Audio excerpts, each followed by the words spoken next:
ನಲ್ಮೆಯ ವಿದ್ಯಾರ್ಥಿಗಳೇ, ತಾವು ನೋಡ್ತಾ ಇದ್ದೀರಾ ಸಂಗುಂಡ ವೈಬಿ ಮನುಗುಳಿ ಸರ್ ಅಂತಕ್ಕಂಥ ಯೂಟ್ಯೂಬ್ ಚಾನಲ್.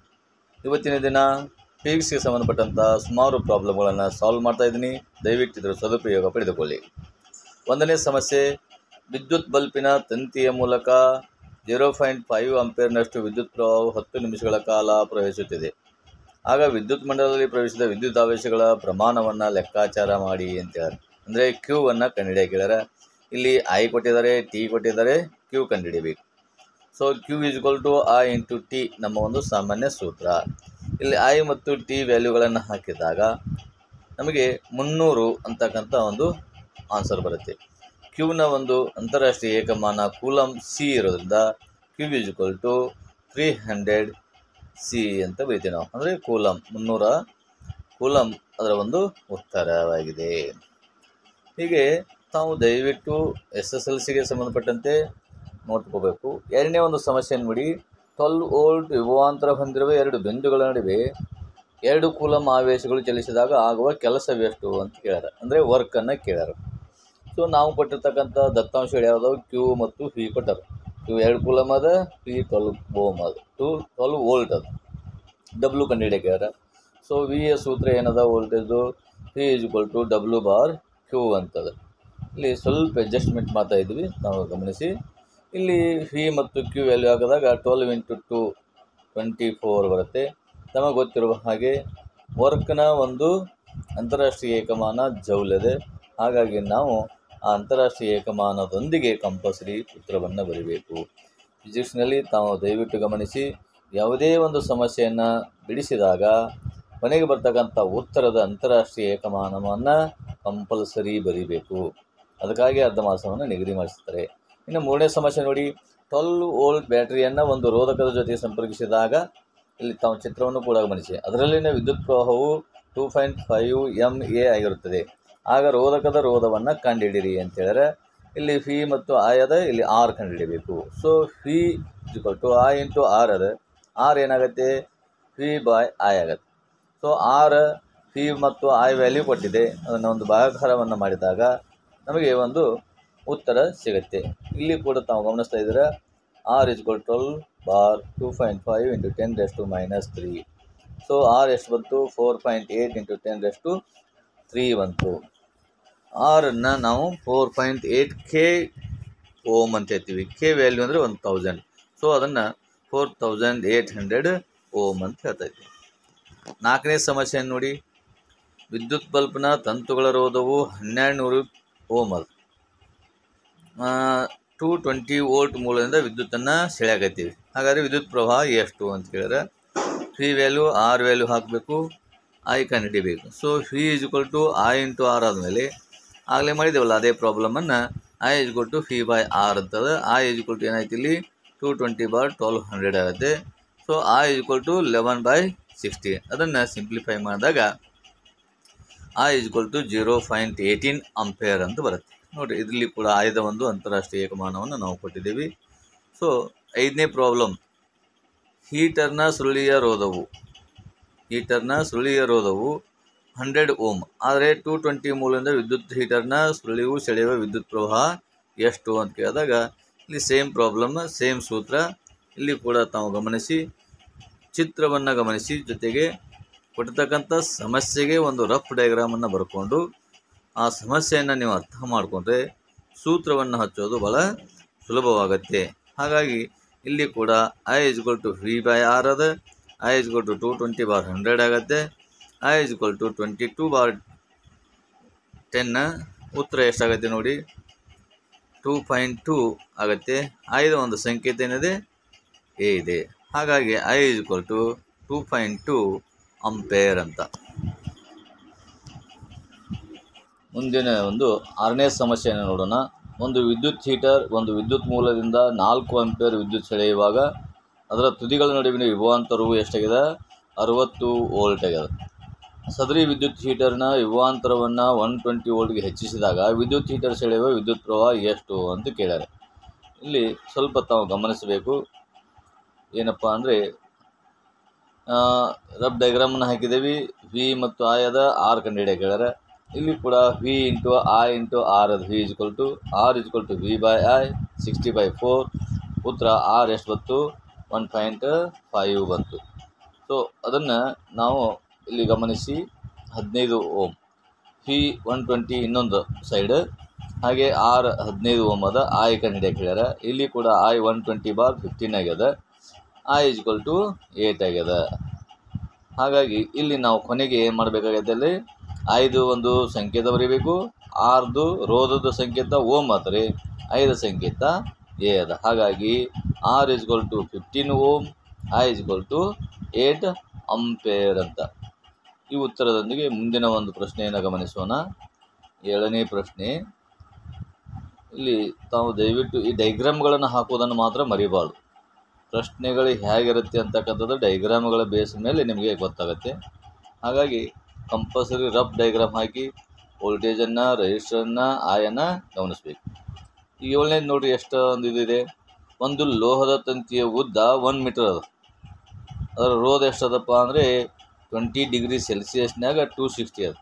ಅದರ ವ್ಯಾಸ 0.3 mm ಅದು. ಆದರೆ ಈ ತಾಪಮಾನದಲ್ಲಿ ಲೋಹದ ತಂತಿಯ ರೋಧಶೀಲತೆಯನ್ನು ಕಂಡುಹಿಡಿಯಿರಿ ಅಂತ ಹೇಳ್ಯಾರ ಅವರು. ಸೊ ರೋಧ ಕೊಟ್ಟಾರ, ಡಿ ಕೊಟ್ಟಾರ. ಡಿಯನ್ನು ನಾವು ಕನ್ವರ್ಟ್ ಮಾಡ್ಕೊಂಡೇವಿ, MM ಇದ್ದಿದ್ದನ್ನು ಎಮ್ದಾಗ ಮಾಡ್ಕೊಂಡೇವಿ ಮತ್ತೆ. ಸೊ ರೋಧ ಅಲ್ಲಿ ಕೊಟ್ಟಿದ್ದಾರೆ, ರೋಧಶೀಲತೆಯನ್ನು ಕಂಡುಹಿಡಿಯಬೇಕು. ಹಾಗಾಗಿ rho is equal to RA/L ಅಂತ. ಇಲ್ಲಿ ಆರ್ ಮತ್ತು ಏರಿಯಾ 5r² ಆಗುತ್ತೆ. ಏರಿಯಾದ ವ್ಯಾಲ್ಯೂ ಏನಾಗುತ್ತೆ? 5r² ಆಗುತ್ತೆ. ಹಾಗಾಗಿ ಪೈ ವ್ಯಾಲ್ಯೂ ಆರ್ ಕೊಟ್ಟಿದ್ದಾರೆ, ಎಲ್ಲ ಕೊಟ್ಟಿದ್ದಾರೆ, ಆರ್ ಕೊಟ್ಟಿದ್ದಾರೆ. ಎಲ್ಲ ಸಂಖ್ಯೆಗಳನ್ನು ಫಿಲ್ಲಪ್ ಮಾಡಿ ನಾವು ಕಂಡುಹಿಡಿದಾಗ ಬಂದಂಥ ಉತ್ತರ ಆರ್ ಅಂದರೆ rho is equal to 20.41 into 0.09 ಅಂತದೆ. ಸೊ ಲಾಸ್ಟ್ ಕೊನೆಗೆ ಉತ್ತರ ಗಮನಿಸಿ, 1.84 ಇಂಟು 10⁻⁻6 ಎಷ್ಟು ಬಂತು? 1.84 ಇಂಟು 10⁻6 ಅಂತಕ್ಕಂಥದ್ದು ಬರ್ತದೆ. ನೆಕ್ಸ್ಟ್ 8ನೇ ಪ್ರಶ್ನೆ ನೋಡಿ, ಸೇಮ್ ಇದೆ. ಅದನ್ನು ಉದ್ದ ಎಲ್ ಮತ್ತು ಅಡ್ಡ ಕೊಯ್ತ ಎ ಇರುವ ಒಂದು ವಾಹಕ ತಂತಿಯ ರೋಧವು 4 ಓಮ್ ಆಗಿದೆ. ಅದೇ ರೀತಿ ಇನ್ನೊಂದು ವಾಹಕದ ತಂತಿಯ ಉದ್ದವನ್ನು L/2 ಮತ್ತು ಅದರ ಅಡ್ಡ ಕೊಯ್ತವನ್ನು 2 ಅಂಪೇರ್ ಆದಾಗ ಅದರ ರೋಧವನ್ನು ಕಂಡುಹಿಡಿಯಿರಿ ಅಂತ ಹೇಳ್ಯಾರೆ. ಸೊ ಎರಡು ಕುರಿತು ವ್ಯಾಲ್ಯೂ ಮಾಡ್ಕೋತ ಹೋಗ್ಬೇಕು ನಾವು. ಇಲ್ಲಿ ರೋ ಕಂಪಲ್ಸರಿ ಸೂತ್ರ ಗೊತ್ತಿರಬೇಕು, ರೋಧಶೀಲತೆ RA/L.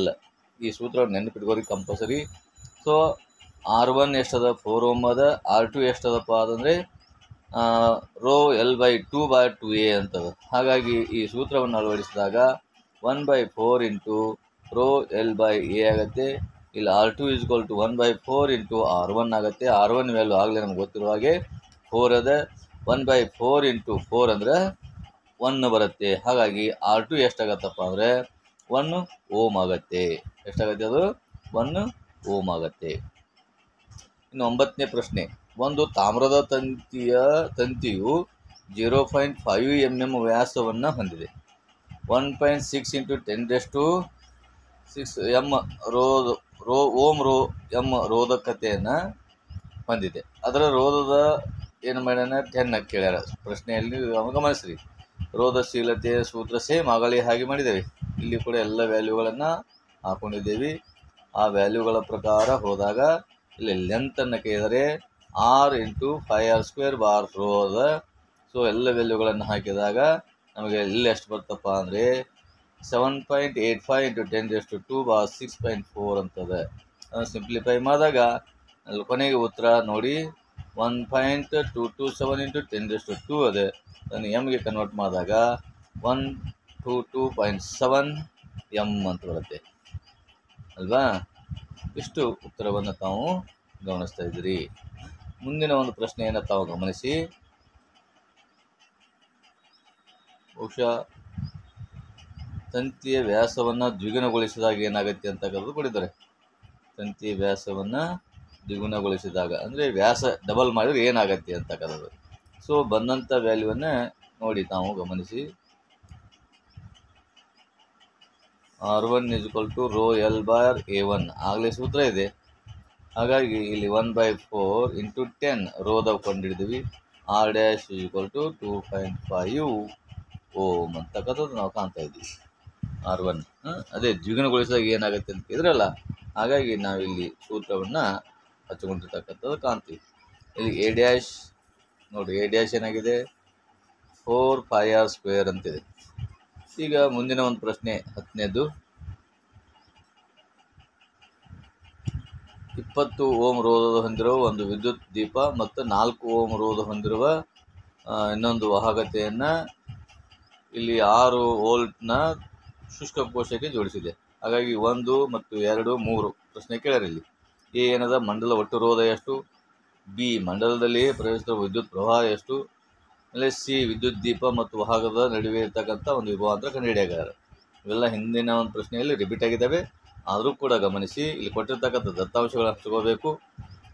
RS ಅನ್ನು R1 + R2 ಅಂತ ಹೇಳ್ತೀವಿ. ಹಾಗಾಗಿ RS ಎಷ್ಟು ಬರುತ್ತೆಪ್ಪ ಸಿರೀಸ್ದು 24 ಓಮ್ ಬರುತ್ತೆ. ಇನ್ನು ವಿದ್ಯುತ್ ಪ್ರವಾಹ ಕೇಳ್ಯಾರೆ, ಸಿ ನೋಡಿ ವಿದ್ಯುತ್ ಪ್ರವಾಹದ ಬಗ್ಗೆ ಏನು ಅದ, ಸಿ ಏನಂದು ನೋಡ್ರಿ, V1 = R1 1I ಅದ. ಸೊ V1 × 20 × 0.25 ಅದ. V1 = 5 ಆಂಪಿಯರ್ ಅದ. ಇನ್ನು ವಾಹಕದ ತುದಿಗಳ ನಡುವಿನ ವಿಭವಾಂತರ ಎಷ್ಟು ಅಂತ ಕೇಳಿದರೆ, ವಿಭವಾಂತರ ಎಷ್ಟು ಅಂತ ಕೇಳಿದರೆ P2 ಮಾಡಬೇಕು, R2I ಮಾಡಬೇಕು. ಇಲ್ಲಿ R1I ಕಂಡುಹಿಡಿದೇವಲ್ಲ, ಹಂಗೆ R2Iಗಳು ಕಂಡುಹಿಡಿಬೇಕು. ಜೊತೆಗೆ ಇಲ್ಲಿ ರಫ್ ಡಯಾಗ್ರಾಮ್ ಹಾಕಿ ಗಮನಿಸಿದ್ದೀರಾ.